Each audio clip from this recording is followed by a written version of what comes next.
Salut amis africains, parcourons ensemble l'actualité du continent. Crise au sein du RPG Arc-en-Ciel. Alpha Condé mis à l'épreuve, titre le jour info.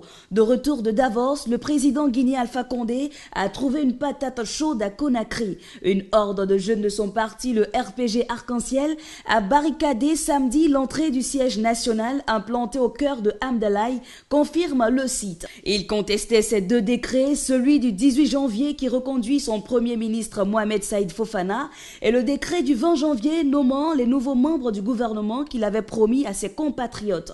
Pour le confrère, ces jeunes en furie se disent indignés de la façon dont le président Alpha Condé traite ses partisans de première heure et sa manière de former son équipe de collaborateurs. Et Média Guinée Info d'ajouter, au lieu et place d'un gouvernement de technocrates qui lui aurait permis de faire de réelles avancées sur tous les plans, il a cru devoir nous servir en gouvernement de récompense.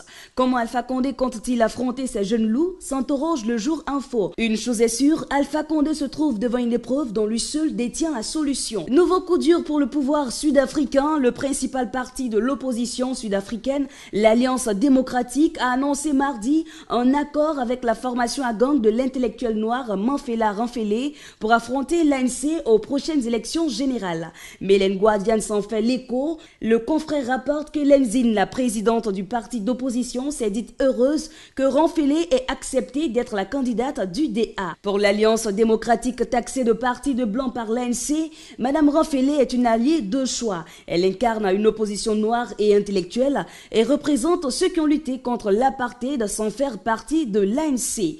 Au Sénégal, la participation des Lions pour le mondial de basket en Espagne reste une énigme. Selon le site Dakar Actu, le Sénégal doit impérativement payer ses dettes à la FIBA qui s'élève à un peu plus de 310 millions de francs CFA avant de prendre part au mondial. Délai de rigueur le 3 février, date du tirage au sort de la Coupe du Monde. Un mot de culture pour terminer, l'artiste ivoirien Brûlé-Boisbré Frédéric, poète, philosophe, écrivain, inventeur de l'alphabet BT, une ethnie du centre-ouest de la Côte d'Ivoire, a tiré sa révérence mardi. Condoléances à la grande famille de la culture africaine.